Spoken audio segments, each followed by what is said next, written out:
அனைவருக்கும் வணக்கம். நம்ம டெய்லியும் prelims and mains point of வியூல 5 கொஸ்டின்ஸ் கரண்ட் அஃபேர்ஸில் பார்க்குறோம். இன்னைக்கு என்ன கொஸ்டின்ஸ் இருக்குது அப்படிங்கிறத பார்ப்போம். ஸோ ஃபர்ஸ்ட் பார்த்தீங்க அப்படின்னா, Gupteshwar forest biodiversity heritage side is located in which state அப்படின்னு சொல்லி கேட்டிருக்காங்க. குப்தேஸ்வர் வன பல்லுயிர் பாரம்பரிய தளம் எந்த மாநிலத்தில் அமைந்துள்ளது அப்படின்னு சொல்லி கேட்டிருக்காங்க. ஸோ இந்த குப்தேஸ்வர் ஃபாரஸ்ட் அப்படிங்கிறது ஒடிசா ஸ்டேட்டோட 4th பயோடைவர்சிட்டி ஹெரிட்டேஜ் சைட்டாக வந்திருக்கு. ஸோ ஒடிசா அப்படிங்கிறத நம்ம தெரிஞ்சுப்போம். ஒடிசா அப்படிங்கிறதா கரெக்ட் ஆன்சர். சரிங்களா? அடுத்தது, The border between Egypt and Gaza is அப்படின்னு சொல்லி கேட்டிருக்காங்க. எகிப்துக்கும் காசாவுக்கும் இடையிலான எல்லை என்ன அப்படின்னு சொல்லி கேட்டிருக்காங்க.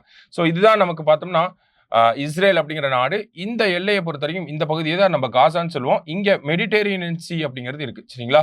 ஸோ இந்த ஒரு நாடு யார் அப்படின்னு பார்த்தோம்னா நமக்கு இவங்க தான் நமக்கு ஈஜிப்த். சரிங்களா? ஸோ இந்த கண்ட்ரி தான் வந்து நமக்கு ஈஜிப்த் அப்படிங்கிறது வந்துடும். ஸோ அப்போ இந்த பார்டர் தான் கேட்டிருக்காங்க. ஸோ இந்த பார்டர் பேர் என்ன அப்படின்னு பார்த்தோம்னா ராஃபா பார்டர் அப்படின்னு சொல்லுவாங்க. ராஃபா. சரிங்களா? இந்த ராஃபா பார்டரை வந்து யார் கண்ட்ரோலில் எடுத்திருக்காங்க அப்படின்னு பார்த்தோம்னா இஸ்ரேல் எங்க கண்ட்ரோலில் தான் இந்த ராஃபா பார்டர் இருக்கும் அப்படிங்கிறத சொல்லியிருக்காங்க. எதனால அப்படின்னு பார்த்தோம்னா இந்த ராஃபா பார்டர் வழியாக தான் பாலஸ்தீனியர்கள் ஈஜிப்துக்கு வந்து ஈஜிப்துலேருந்து மெடிடேரியன் சி வழியா யூரோப்பியன் கண்ட்ரிஸ்க்கு வாழ்க்கையை தேடி போவாங்க. சரிங்களா? ஸோ ராஃபா பார்டரை இப்போ அவங்க கண்ட்ரோல், இஸ்ரேல் அவங்க கண்ட்ரோல்ல எடுத்துக்கிட்டாங்க. அங்க இருக்கக்கூடிய காரிடார் பேர் பிலடெல்பி காரிடார் அப்படின்னு சொல்லுவாங்க. சரிங்களா? ஸோ அதையும் தெரிஞ்சுக்கோங்க. பிலடெல்பி காரிடார், பிலடெல்பியா அப்படின்னு சொல்லி அமெரிக்க மாகாணம் இருக்கு இல்லையா, அதே மாதிரி தான் இது பிலடெல்பி காரிடார் அப்படின்னு சொல்லுவாங்க. அடுத்தது, which glacier in Nepal is projected to vanish by 2040 due to climate change அப்படின்னு சொல்லி கேட்டிருக்காங்க. காலநிலை மாற்றத்தால் 2040ஆம் ஆண்டுக்குள் நேபாளத்தில் மறைந்து போகும் பனிப்பாறை எது அப்படின்னு சொல்லி கேட்டிருக்காங்க. ஸோ எந்த பனிப்பாறை அப்படின்னு பார்த்தோம்னா யாலா கிளாசியர் அப்படிங்கிறது மறைந்து போகிறதுக்கான அதிக வாய்ப்புகள் இருக்கு 2040ஆம் ஆண்டுக்குள்ள அப்படிங்கிறத ஒரு ரிப்போர்ட்ல சொல்லியிருக்காங்க. சரியா? ஸோ யாலா கிளாசியர் அப்படிங்கிறத ஞாபகம் வச்சுக்கோங்க. அடுத்தது, what are the factors responsible for increasing revenue deficit of Tamil Nadu அப்படின்னு சொல்லி கேட்டிருக்காங்க. ஓகேங்களா? அதாவது தமிழ்நாட்டின் வருவாய் பற்றாக்குறை அதிகரிப்பதற்கு காரணமான காரணிகள் யாவை அப்படின்னு சொல்லி கேட்டிருக்காங்க.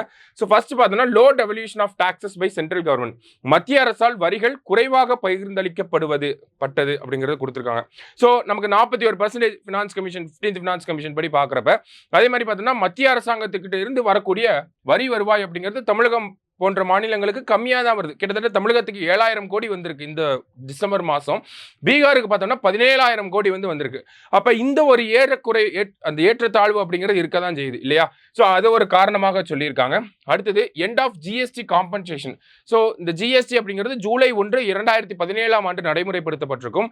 ஜிஎஸ்டி அப்படிங்கிறது நம்ம புதுசாக ஒரு டாக்ஸ் ஸ்ட்ரக்சருக்கு மாறினால மாநில அரசாங்கங்களுக்கு வருவாய் இழப்பு அப்படிங்கிறது ஏற்பட்டுச்சு. இந்த வருவாய் இழப்பை சரி செய்யறதுக்காக மத்திய அரசாங்கம் என்ன பண்ணியிருப்பாங்கன்னா ஒரு 5 வருஷத்துக்கு டாக்ஸ் காம்பன்சேஷன் அப்படிங்கறத கொடுத்திருப்பாங்க.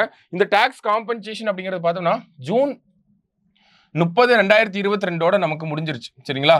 ஸோ இதனால தமிழக அரசாங்கத்துக்கு பார்த்தோம்னா ஒரு 20,000 கோடி இழப்பீடு அப்படிங்கிறது ஏற்பட்டுட்டே இருக்கு. ஓகேங்களா? ஸோ இந்த ஒரு இழப்பீடு அப்படிங்கிறத 2022லே நிப்பாட்டிட்டாங்க. இதனாலையும் நமக்கு இந்த ரெவன்யூ டெபிசிட் அப்படிங்கிறது அதிகமாக இருக்கு அப்படிங்கிறது சொல்லியிருக்காங்க. அடுத்தது, சமீப ஆண்டுகளாக பார்க்குறப்ப நம்மளுடைய மாநிலம் நிறைய பேரிடர்கள், இயற்கை பேரிடர்களை சந்திச்சுட்டே வருது. இதுவுமே ஒரு காரணமாக இருக்கு. ஸோ மூணுமே கரெக்டான ரீசன் தான். சரிங்களா? ஸோ தமிழ்நாடோட ரெவன்யூ டெபிசிட் எவ்வளவு இருக்குன்னா கிட்டத்தட்ட 49,000 கோடி இருக்கு. சரியா? ஸோ மூணுமே கரெக்ட் தான். ஆல் ஆர் கரெக்ட் அப்படிங்கிறது தான் கரெக்ட் ஆன்சர். சரியா? அடுத்தது, Parakram Diwas is observed on அப்படின்னு சொல்லி கேட்டிருக்காங்க. பராக்கிரம் திவாஸ் என்று அனுசரிக்கப்படுகிறது அப்படின்னு பார்த்தோம்னா சுபாஷ் சந்திர போஸ் அவருடைய நினைவாக தான் இந்த ஒரு பராக்கிரம் திவாஸ் அப்படிங்கிறது அனுசரிக்கப்படுது. என்னைக்கு அப்படின்னு பார்த்தோம்னா ஜனவரி 23ஆம் தேதி. சரியா? ஸோ இன்னைக்கு 5 கொஸ்டின்ஸ் பார்த்துருக்கோம். தேங்க்யூ.